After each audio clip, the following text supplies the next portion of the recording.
Friends, કેમ છો? બધા મજામાં છો? તો આજે આપણે બનાવીશું પુલાવર, મસાલેદાર પુલાવર. તો મેં પાવ લીધી છે ને 1 ટમાટું લીધું છે, તો આપણે એને કાપી નાખ્યું છે. આવી રીતના સવારી લીધું છે ને 1 ચમચ મેં જીરું લીધું છે, 2 ચમચ લાલ પાવડર લીધું છે, 2 ચમચ આપણે ધનિયા લીધા છે ને આધી ચમચ આપણે હળદર લીધી છે.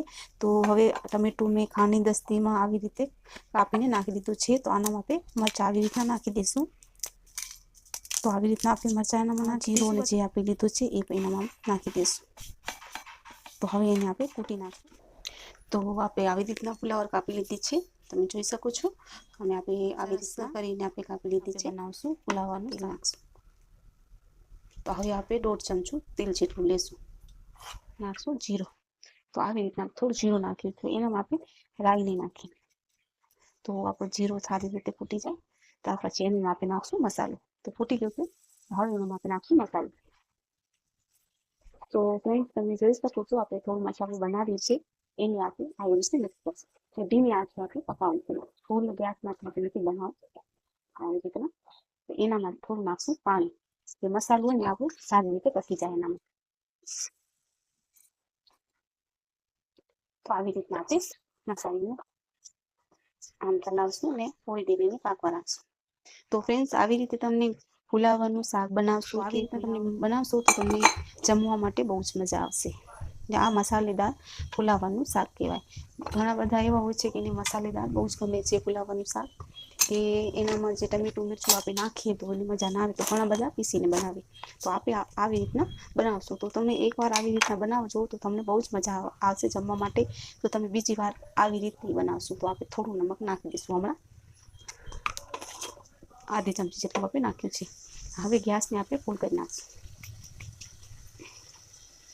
તો ગેસને આપણે ફૂલ કરી નાખ્યું છે. આવી રીતે આપણે થોડું ત્યાં ચલાવશું કે જે આપણે મસાલો નાખ્યું છે ને તો એ ઓઇલમાં પકી જાય. તો થોડી દેર હજી આપણે પકાવવાના. એનામાં તમે મેગી મસાલો કે પાસ્તા મસાલો પણ તમે નાખી શકો છો જો તમને ચટપટું જોતું હોય તો. હવે આ મસાલો આપણો થઈ ગયો છે તૈયાર. તો એનામાંથી નાખશું કોબી. આવી રીતના આપણે કોબી ફૂલના નાખી દીધા છે. આવી રીતે આવી રીતના આપણે મિક્સ કરી નાખીએ. પછી ઢાંકીને એને 3 મિનિટ જેટલું આપણે ઢાંકીને રાખીએ તો તેલમાં સારી રીતે પકી જાય. તો આપણે 3 મિનિટ થઈ ગઈ છે ફ્રેન્ડ્સ. તો હવે આપણે એને જોઈ લઈશું. તમે જોઈ શકો છો જે આપણે પુલાવ નાખી હતી મસાલામાં એ સારી રીતે પાકી ગઈ છે. હવે એના માટે નાખી થોડું વાટકી જેટલું નાખશું. જે આપણે મસાલેદાર જોઈએ પહેલાં હવે આપણે કપ લીધું છે. આવી રીતના 1 કપ લેશું. હવે એનામાં આપણે નાખી દઈશું. તો હવે પુલાવને હજી પકાવશું. આપણે એને મિક્સ કરી નાખીએ. પછી આપણે એને ઢાંકીને રાખી દઈએ. ઢાંકાથી ચપાટી બની જાય. કમ સમયમાં આવું શાક તમને બહુ જ મજા આવશે જમવા માટે ને કમ સમયમાં એટલું તૈયાર થઈ જશે. તો 3 મિનિટ હજી રાખશું આપણે. 3 મિનિટમાં આપણી પુલાવનું શાક થઈ જશે તૈયાર. તો આપણી 3 મિનિટ થઈ ગઈ છે. તો આપણે હવે જોશું. તો આવી રીતના આપણે પકડમાંથી ઠારીને લઈશું કે તમે હાથથી લેશો તો હાથ તમારું બળી જશે. તો આવી રીતના આપણે કે તમારા ઘરે કોટનનું કપડું હોય તો પણ તમે આવી રીતના ઠારીને ઉતારજો. તો હવે આપણે તમે જોઈ શકો છો પાણી આપણે 1 કપ નાખ્યું તો બીજું થઈ ગયું છે. તો હવે એનામાં આપણે નાખશું આપણે હરા ધાન્ય. તો થોડા છે તો આપણે થોડા નાખશું આનામાંથી. હવે આનામાં મિક્સ કરી નાખશું આવી રીતના. તો તમે જોઈ શકો છો કે આપણું પુલાવનું શાક થઈ ગયું છે તૈયાર. હવે એને ટેસ્ટી બનાવવા હોય તો ટેસ્ટી છે. તો તમે જો ઓર્ડર તમને ચટપટું જોતું હોય તો તમે આવી રીતના પાસ્તા મસાલો કે મેગી મસાલો તમે નાખી શકો છો. તો આવી રીતના આપણે થોડુંક નાખી ઘણું બધું નહીં. આવી રીતના થોડું મસાલો છાંટશું.